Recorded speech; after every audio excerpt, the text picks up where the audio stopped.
Good morning, everybody. This is Jason with JR Custom Designs.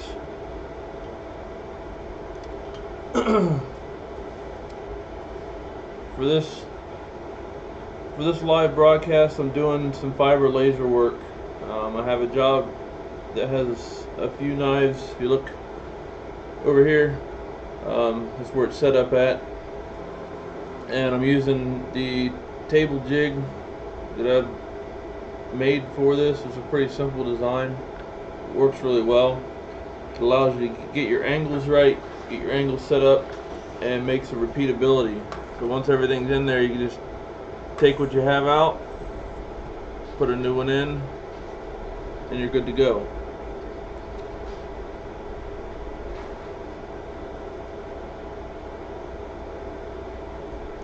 I had some requests of doing some fiber stuff, and decided to set up the cameras and stuff to get a good shot. I hope everybody can see it pretty well.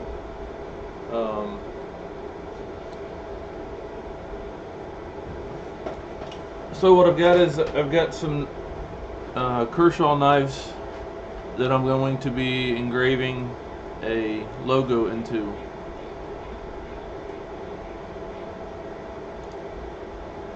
And let me see if I can get that logo pulled up here and show you guys.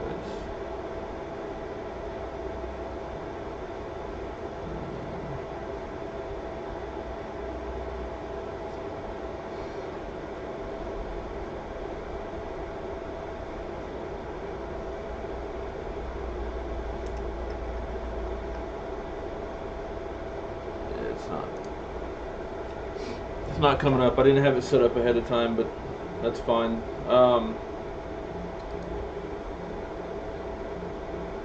So really, it's a pretty short video. There's nothing really to discuss.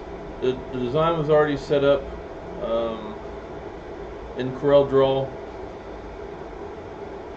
It was traced, it was modified, it was updated, all through CorelDRAW, and then it's being run through the laser program. This happens to be a Boss 20-watt fiber laser, and it's really good for doing harder metals. You can do polymers, things of that nature. The two jigs that I have, or pieces for the jig that I have, are on the website. They also can include thumb screws to hold it to the table, so you don't have to use an Allen wrench. They can be, they're articulating, so they can move. I've already got it set up for this. I don't want to move it, but once I'm done with the knives themselves, I'll go ahead and kind of show you how that works. But it's fully pivoting, so you can get weird angles and things like that with no problem. So I've already got this set up, and what we're going to do now is I'm going to show you kind of how this will work. So what I like to do is the good thing about a fiber laser is the fiber laser allows you to kind of see the image. You can see the light's kind of putting the image of the logo where I want it, and that way it's easier to line up, center up. You can also do it without that, but with a solid box, which gives you the general parameters of the whole design. But sometimes in cases like this where you have several angles and you're trying to get it to fit in there just right, it's better to do it this way.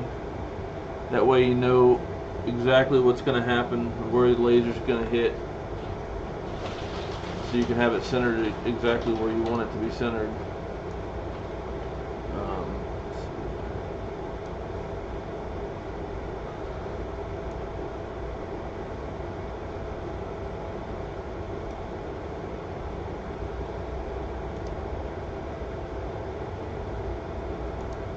Bear with me. I want to get this screen up so I can show you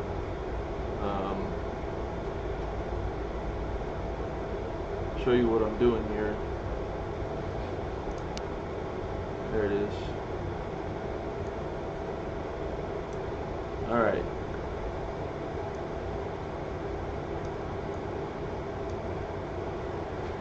Alright, so this is the design I'm working with. So basically, what it comes in as is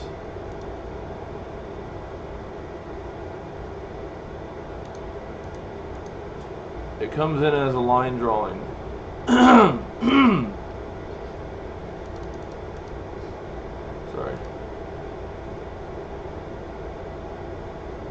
And then what you do is you'll turn it into basically you'll hatch it to where, I'm trying to get as much as I can. Okay, so basically it comes in as a line drawing here, and you can toy around with it. You can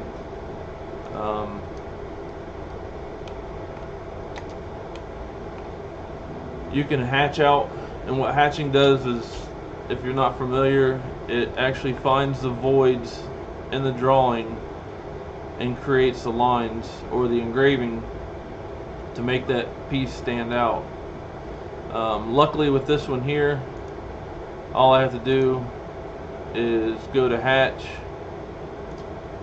and if you do a good enough job in Corel Draw,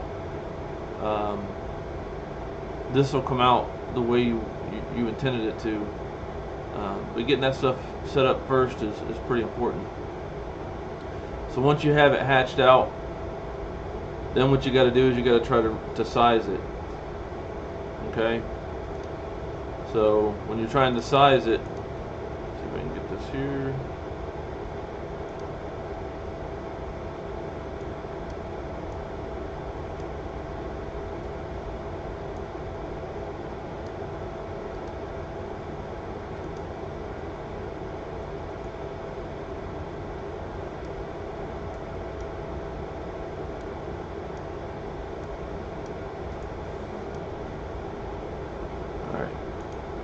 So when you're trying to size it,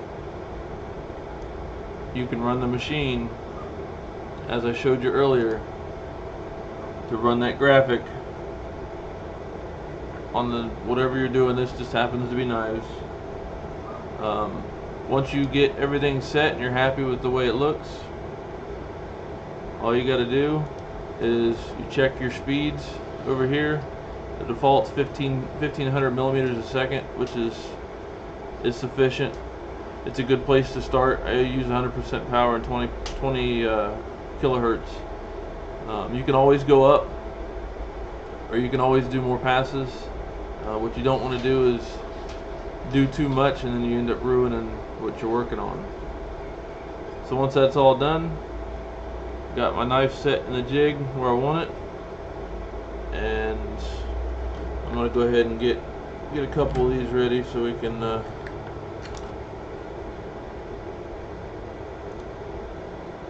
get a couple of these ready so I can just go ahead and blast through them.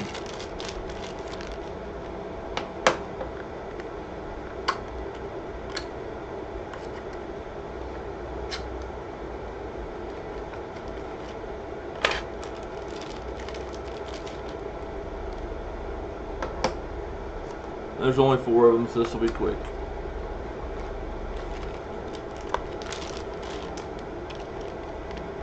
Alright, so I got them all out and ready. The orientation is the clip is facing down, so when it's in the pocket or clipped onto whatever it's going to be clipped onto, it shows the logo vertical. Do one last test here to make sure that we're good, and everything looks good to me. So here we go.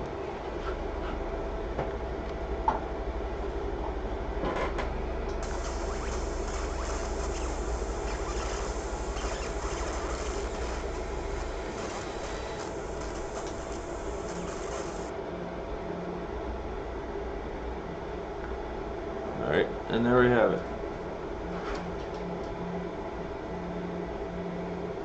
can check it, make sure it's deep enough. I think I want to go another pass. I want to make sure this is good and deep. That way it doesn't wear off easily.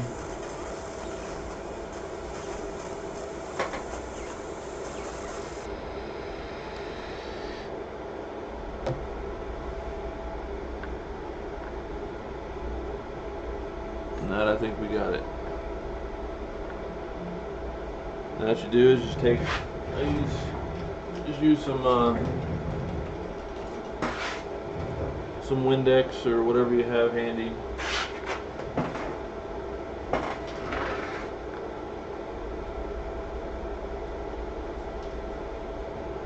And wipe it off. If it doesn't come out all the way like this, I mean, it's kind of, I don't know if you can see it, it's kind of brown. A little trick to that is just using a good old magic eraser.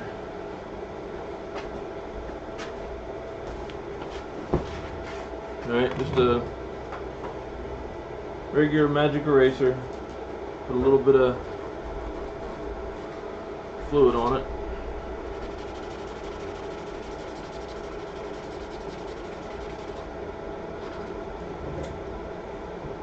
And it's done. Wipe it off.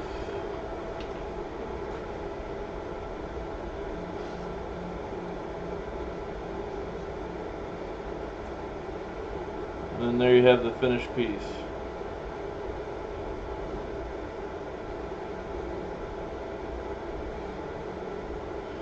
Alright, so now I'm going to go ahead and go through the rest of them.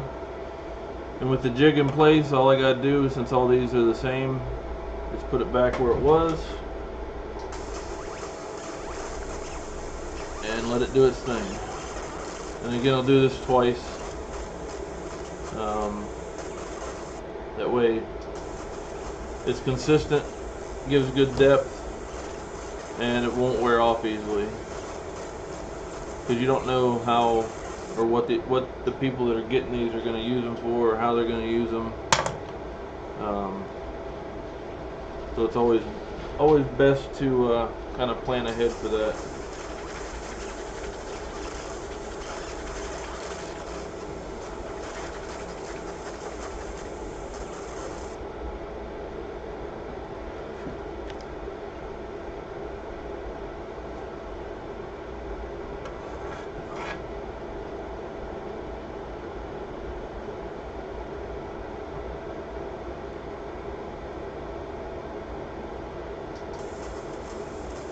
The good thing with the jig too is, like you saw, I just took it off, put it back on, and it'll cut right back where it was with no issues.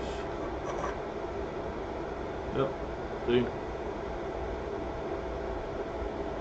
Now I just got to clean it off. I got one more to show you, and then I'll kind of show you what I meant about the jig and how it's used, or how it keeps everything straight.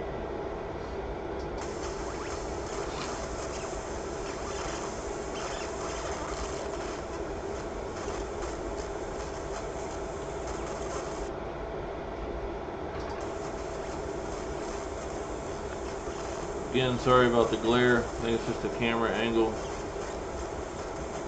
I gotta work on it. I gotta work on a new mount for the camera for this. This was just kind of thrown together real quick to be able to show what it can do. Alright, so again, there's the finished product.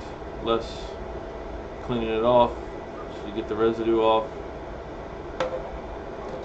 But aside from that, I'm gonna turn the laser off so I don't zap myself. Aside from that, with the jig itself, it can come with 4 or 6 screws. You only really need 4. But the way these move, and they in and out, and you can position them anywhere on the bed, any angle, whatever works to square up your material. Based on its angles, makes it nice and easy. And then it's just a quick turn of thumb screws, and it locks everything in place.